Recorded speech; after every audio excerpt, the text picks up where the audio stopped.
Good morning, guys. Today is 18th January 2021, and welcome to the second part of geography related to India, or I can say Indian geography. So let's begin with our today's topic. First, we will discuss about the location of India.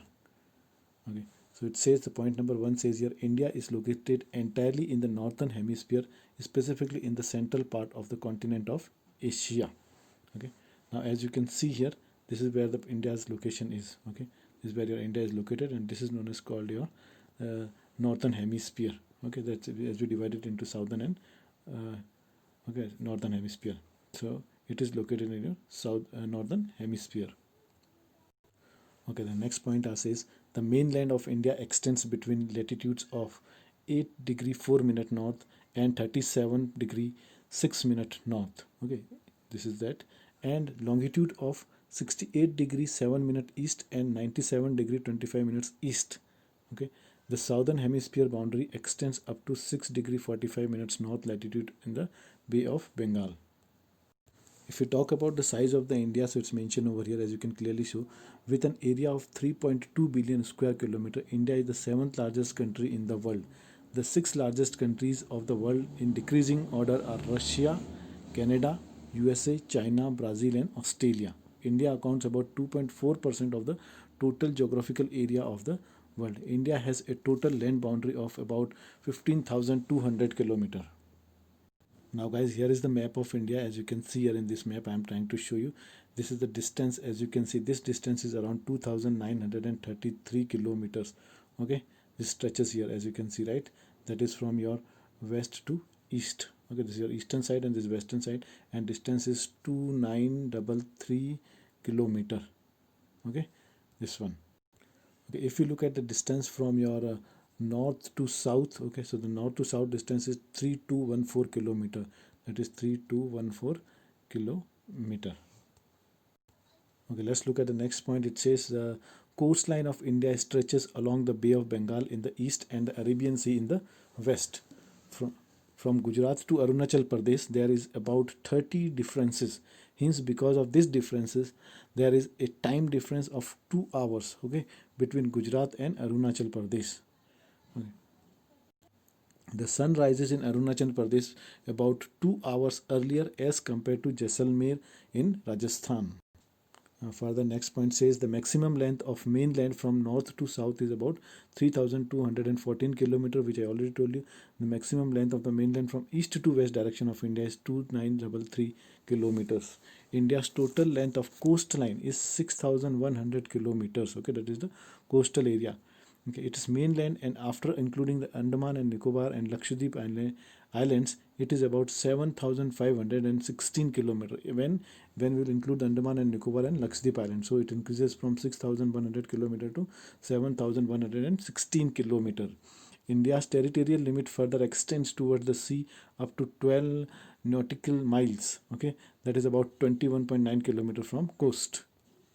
Okay, next we have Indian Standard Meridian. Okay, so 82 degree 30 minutes east meridian crossing through the Mirzapur city of Uttar Pradesh is taken as India's standard meridian. Okay, which is passing through Mirzapur city in Uttar Pradesh, that you need to remember. Indian Standard Time is ahead of Greenwich, okay, mean time by 5 hours and 30 minutes. Okay, what does it means when, especially in the European countries, when the time is like supposedly in your country it is 12 o'clock in the morning approx, so then you can reduce the 5 minutes. They are like 5 hours almost, means there will be around 7 in the morning, right? That is a difference of 5 hours and 30 minutes there. Okay, next point says Tropic of Cancer, okay, passes through Gujarat, Madhya Pradesh, Chhattisgarh, Jharkhand, West Bengal, Tripura, and Mizoram. Okay, so there are total 1, 2, 3, 4, 5, 6, and 7. So there are 7 states through which the Tropic of Cancer passes through. The difference in latitudinal extent influences the duration of day and night. Okay, so if we talk about India and its neighbors, okay, so India has total 29 states, okay, 6 union territories, 1 national capital territory. India is bounded by Youngfold Mountains, the Great Himalayas, okay, in the northern and the east-west. Throughout the history, India's connection with the other parts of the world has been heavily influenced by waterways and also the mountain passes. India shares its international boundaries. Okay, it shares its international boundaries with Afghanistan, Pakistan in the northwest. Okay, and China, Tibet, and Nepal and Bhutan in the north and northeast. Is Myanmar, Bangladesh in the east. Okay, this is Myanmar, Bangladesh in the east. All right, and this one is your China, Tibet, Nepal, Bhutan in the north and northeast. All right. The next point says the island countries. Okay, Sri Lanka and Maldives are India's neighbors across sea. Further, it says Sri Lanka is an island nation located off the southern coast of India in South Asia, and it is bordered by Indian Ocean. India and Sri Lanka are separated by thin water body called Park Strait. Okay, so guys, here in the map I can show you, this is what we call it, the Park Strait. Okay, this thin water body between India and Sri Lanka. Okay, this area is known as called your Park Strait. Okay, that you need to remember, TL is silent over there, Park Strait. Okay. Okay, now here we are talking about India's evaluation. Okay, as per the estimation, the Earth is approximately 460 million years old. Okay, the endogenic and exogenic forces played a significant role in giving the shape to the various surfaces and subsurfaces features of the Earth. The theory of plate tectonics defines the formation of physical aspect of the Earth. Initially, all the continents were united. There was one landmass and known as Pengi or supercontinent. Okay, so now here the map is there in the front of you. This is how the Pengi or the supercontinent looked like initially. Okay, the northern part of the ancient supercontinent Pengi was named as Angara land or Eurasia, and the southern part was named as Gondwana land. Okay, and your Gondwana land, this includes what? It includes India, Australia, South Africa, South America, and Antarctica. Okay, if you talk about the Indian structure, so based on the geological history, India is divided into three regions. Okay, the regions are the peninsular block, the Himalayan and the other peninsular mountain, and Indo-Ganga Brahmaputra plain. Now we'll talk about them one by one. The first we have the peninsular block is formed essentially by a great complex of very ancient gneisses and granites. Okay, the peninsular block mostly consists of relics and residual mountains like the Aravalli Hills, the Nalamala Hills, and Javadi Hills, Velikonda Hills, the Palkonda Range, and Mahendragiri Hills, etc.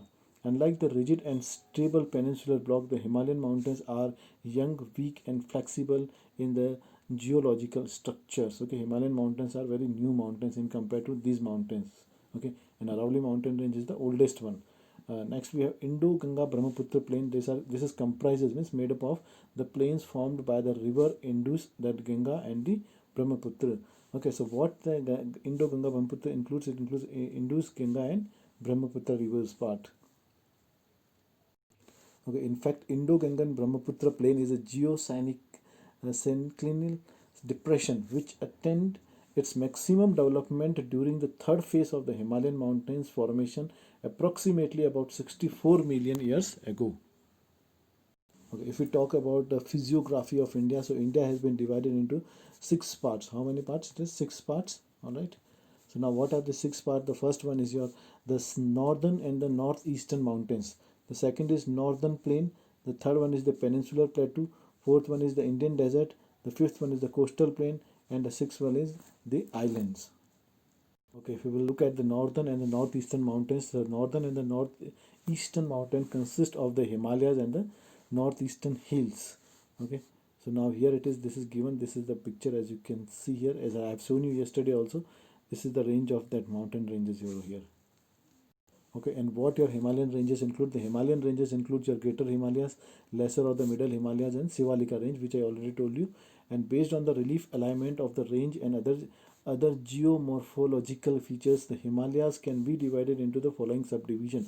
Now Himalaya is also having the subdivision, and these are the subdivision of Himalayas. Okay, first we have in this the Kashmir or northwestern Himalayas. Second is Himachal and Uttaranchal Himalayas.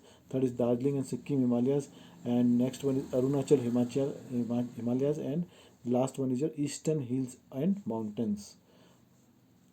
Okay, first we will look quickly at your what is the first one, that is your Kashmir and northwestern Himalaya. The Kashmir and northwestern Himalayas consist of a series of ranges such as your Karakoram, Ladakh, Janskar, Zanskar and Pir Panjal. Okay, these are the range which is lying in the Kashmir Himalayan. Okay, important glaciers of South Asia, that is Baltura and Siachen, are found in the northwestern Himalayan region. The next point, it says the Kashmir Himalayas are also popularly known as Kareva Formation. Okay, you should remember this technical name here, which are useful for the cultivation of what kind of crop, that is saffron, a local variety of saffron. Okay, they may ask you what is jaffran. Jaffran is a local variety of saffron.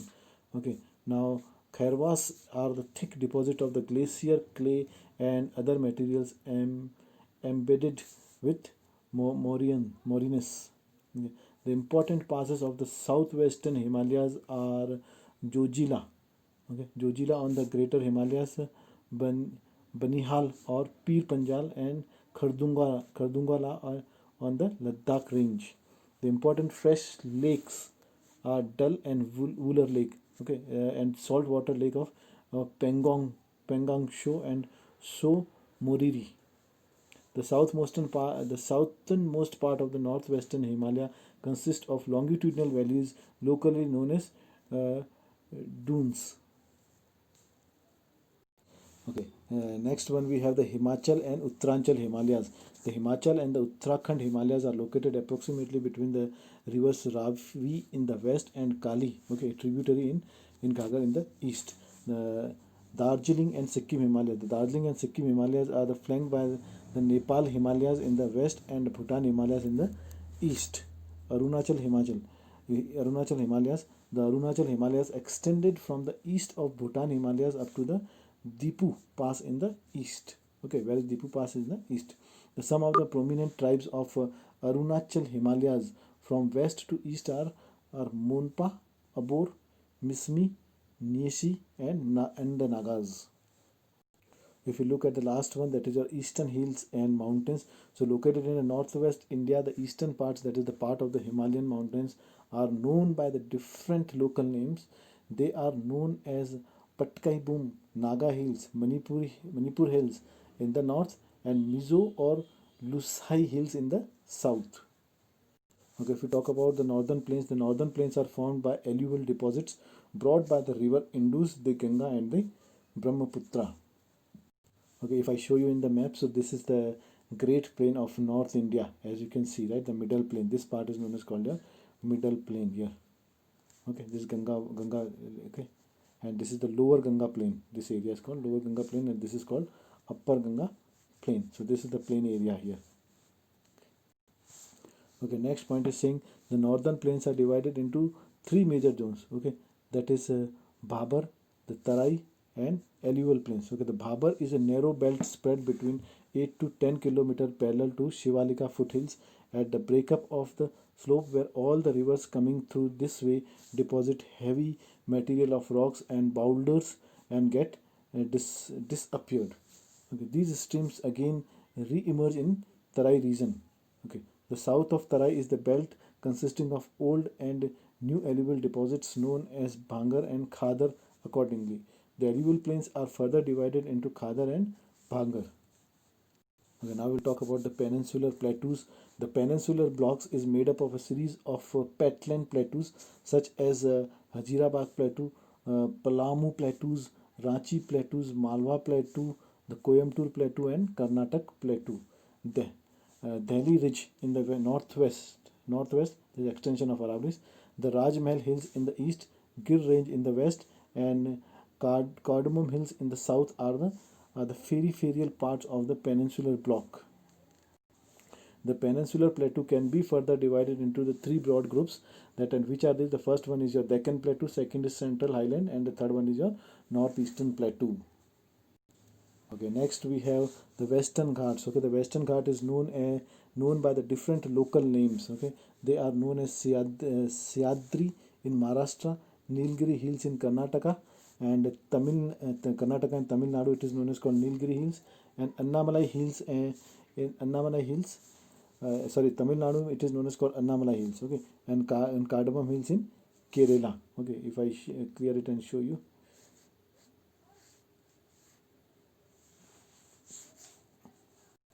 Okay, so as you can see here, it is given here Sahyadri in Maharashtra, Nilgiri is in Karnataka, Tamil Nadu, it is Annamalai and Cardamom Hills in Kerala. Okay, so these are the different names of the Western Ghats itself. Okay, okay. Further, it said located in the Annamalai Hills, the Western Ghats, Annamudi. Okay, that is 2,695 meters. Okay, above from the sea level, is the highest peak. Okay, so Annamudi is the highest peak over there in the Annamalai Hills of Peninsular Plateau, and followed by the Dida Beta. Dida Beta is 2,637 meter on the Nilgiri Hills. Okay, let's have a look at the map of this. Okay guys, now you can have the look of this. This is your Aravalli range over here. This is Vindhyas, this one is your Satpura, and this is known as called your Western Ghats. This is your Eastern Ghats. Okay, the Eastern Ghats, you can see it is split into the different mountain ranges. Alright, so this is what about your different kind of mountain ranges which are in India. Okay, see this last one, this is known as called your Cardamom Hills. This one, this part. Okay. Further we have the Thal, Bhor and Pal. Okay, which one? Thal, Bhor and Pal, these are the important passes of our Western Ghats. Okay, the Eastern Ghats stretches from Mahanadi Valley in the north to the Nilgiris in the south. Further, the Eastern Ghats are discontinuous and irregular and dissected by many rivers draining into the Bay of Bengal. Okay, Mahendragiri. Okay, okay, that is 1,501 meter is the highest peak in the Eastern Ghats. Okay, that is called Mahendragiri, which is the highest peak in your Eastern Ghats. The most distinct feature of Peninsular Plateau is the black soil area known as Deccan Trap. Okay, the black soil area is known as called your Deccan Trap, formed by a series of scrubbed plateaus on the south. The Satpura range is the part of Central Highlands. The general elevation of the Central Highlands ranges between 700 to 1000 meter above the mean sea level. Okay. Rajmahal Hills and the Meghalaya Plateaus are the part of Northwestern Plateaus. The Meghalaya Plateau is further subdivided into Garo Hills, the Khasi Hills, and the Jainti Hills. And also you need to know that Meghalaya Plateau is rich in mineral sources. The most significant of these resources are coal, iron ore, sedimentary limestones, and uranium. Okay, next Indian geographic feature is the Indian desert. Okay, so the Great Indian Desert is also known as called your Thar Desert. It lies in the northwest of Aravalli Hills in Jaisalmer. Okay, and here I have an image of your Thar Desert. This is Jaisalmer, and this is known as called your Some Desert also. Okay, you guys should know the name of this is called Some Desert. Okay, spelling maybe at SAM also, but somewhat the pronunciation of this is called Some Desert. Okay, the next kind of feature, geographical feature, is coastal plains we have in India. So the Indian coastal plains are divided into the western coastal plains and the eastern coastal plains. Okay, one is on the western side and another is on the eastern side of India, right? So this is how it is divided. The western coastal plains are an example of submerged coastal plain. Okay, they may ask you that which coastal plains are examples of submerged coastal plains. So your answer should be western coastal plain. The next point is say the western coast may be divided into the following divisions. Okay, the Kutch and the Kathiawar coast in Gujarat, the Konkan coast in Maharashtra, and Goan coast in Karnataka, and Malabar coast in Kerala, respectively. Next point, it says the Malabar coast has certain distinctive features such as kayals, okay, that is backwaters, which are used for fishing, inland navigation, and these backwaters hold a special attraction for the tourist also. Okay, so what is the technical term or the that is this known as called your kayals for the backwaters that you need to remember. The next point, it says that in comparison to the western coastal plain, the eastern coastal plain is broader and is an example of an emergent coast. Okay, so the eastern coastal plains are the example of your emergent coast. Okay, that will be easy to remember. That is E for eastern and E for emergent. Okay, the next geographical feature of India is its islands. Okay, so there are two major island groups in India. That is one in the Bay of Bengal, and that is Andaman and Nicobar island groups. This is the first one, and the second one is the Arabian Sea. That is Lakshadweep. All right. So the Bay of Bengal Islands group consists of about 572 islands. How many islands are there in Bay of Bengal? We have 572 islands, okay, that you need to remember. The next one is, next point says that the two principal groups of islets or the islands include Retaches archipelago and Labyrinth Islands. Okay, next point says, however, the entire group of island is divided into two broad categories: the Andaman in the north and the Nicobar in the south, and they are separated by the 10-degree channel.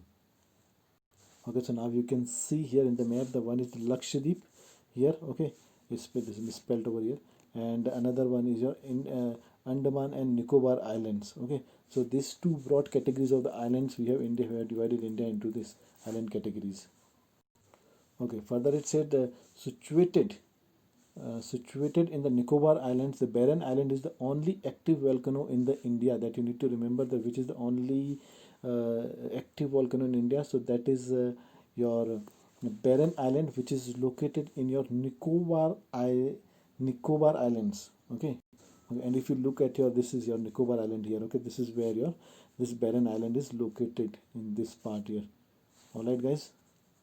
Okay, next point says the located on the north Andaman. Okay, Saddle Peak, 738 meter, is the highest peak of the range. Okay, Lakshadweep and Minicoy are the islands of the Arabian Sea. The entire island group of Lakshadweep is built of coral deposits. There are approximately 36 islands, among which 11 are inhabited. The entire group of islands are broadly divided by 11-degree channel. Okay, the Amini Islands lies in the north, and Kananori Island lies to the south of the channel.